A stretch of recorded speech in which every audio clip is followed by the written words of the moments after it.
जादुई टोकरी। एक पुरानी बात है।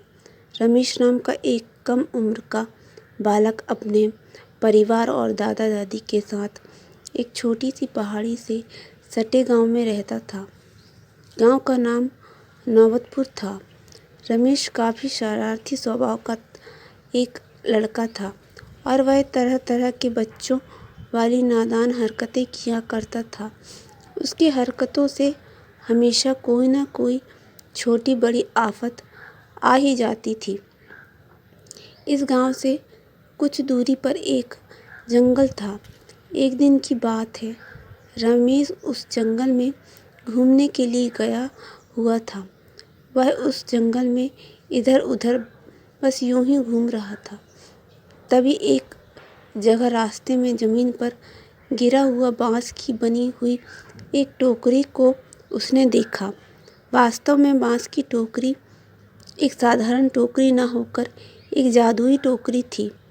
उस टोकरी को वह अपने दोनों पांव से ठोकर मार मार कर गेंद की तरह खेलने लगा। वह टोकरी काफ़ी अलग तरह की थी। रमेश को भी वह टोकरी कुछ अजीब तरह की लग रही थी। अब उस टोकरी के बारे में जानने के लिए रमेश काफ़ी उत्साहित भी होने लगा था। अब उसने उस टोकरी पर अपना पैर रखकर उस टोकरी पर चढ़ने का सोचा, परंतु जैसे ही वह उस टोकरी पर अपना पैर रखकर चढ़ा तो वह टोकरी रमेश को लेकर ऊपर ऊंचे आसमान में उड़ गई। अब उड़ते उड़ते बहुत दूर बादलों के पार लेकर चली गई। फिर घंटे भर बाद एक विशाल महल के अंदर ले जाकर रमेश को उस टोकरी से नीचे उतार दिया। रमेश उस बड़े और रहस्यमय महल में पहुंचकर आश्चर्यचकित होकर रह गया। अब वह महल में इधर उधर घूमकर जायजा लेने लगा। घूमते घूमते रमेश का सामना एक काफ़ी लंबे चौड़े व्यक्ति से हुआ, जो उस समय महल में पड़े हुए बेशकीमती सामान जैसे सोना चांदी सिक्के हीरे जवाहरात के खजाने के पास खड़ा होकर उस खजाने की रक्षा कर रहा था। उस विशाल व्यक्ति भी अचानक रमेश को देखकर चौंक गया। उसने रमेश से पूछा कि तुम यहाँ तक कैसे पहुँचे। रमेश ने उस व्यक्ति को अपनी सारी बातें बता दी।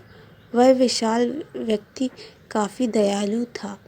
उसने रमेश को कुछ खजाना देने की पेशकश भी की, परंतु एक शर्त यह भी रखी कि रमेश बिना पूछे कोई भी चीज़ इस खजाने में से हाथ नहीं लगाएगा। रमेश काफ़ी खुश हो गया। उसने उस विशाल व्यक्ति की यह शर्त मान ली। लेकिन कुछ दिनों के बाद रमेश पर लालच की पूरी तरह से हावी हो गया। उसने बिना पूछे खजाने में से कुछ सोना और जवाहरात चुपचाप चुरा लिया था। कुछ दिनों बाद रखवाले को एहसास हो गया कि कुछ सामान गायब है। जब खजाने के रखवाले को रमेश की इस हरकत का पता चला तो वह काफ़ी गुस्सा हो गया था। उसने रमेश को महल में खोजबीन करने के दौरान वह जादुई टोकरी उस विशाल व्यक्ति के पैरों के नीचे दबकर टूट फूट गई। उस टोकरी के टूट जाने के कारण अब रमेश का अपने घर वापस जाना संभव नहीं हो सकेगा। उस टोकरी के टूट जाने के कारण रमेश धरती पर वापस कभी नहीं जा सकता। जब रमेश को यह एहसास हुआ कि उसने काफ़ी बड़ी गलती कर दी है, तो वह उस विशाल व्यक्ति के सामने अपने आप को दोषी ठहराते हुए उससे माफ़ी मांगा और जो भी कीमती सामान उसने चोरी किया था वह सभी सामान खजाने के रखवाले को वापस कर दिया। उसने वादा भी किया अब वह कभी भी किसी बिना पूछे कोई सामान नहीं उठाएगा और चोरी कभी नहीं करेगा। उस घटना के बाद रमेश अब एक बदला हुआ इंसान बन गया था। अब वह अपनी ईमानदारी और सत्यनिष्ठा के साथ उस महल में रह रहा था और खजाने की देखभाल भी कर रहा था। रमेश ने यह सीखा कि लालच कभी नहीं करना चाहिए। लालच इंसान को कहीं का नहीं छोड़ता। रमेश के चाल चलन एवं बदले हुए स्वभाव को देखकर खजाने के रक्षक उस विशाल व्यक्ति को रमेश पर दया आ गई।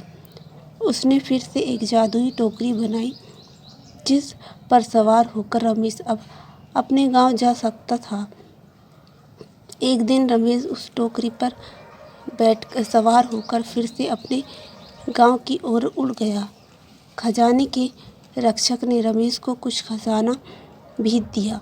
रमेश अपने गांव आकर उस खजाने में से कुछ हीरे जवाहरात अपने गांव वालों के बीच भी बांट दिए।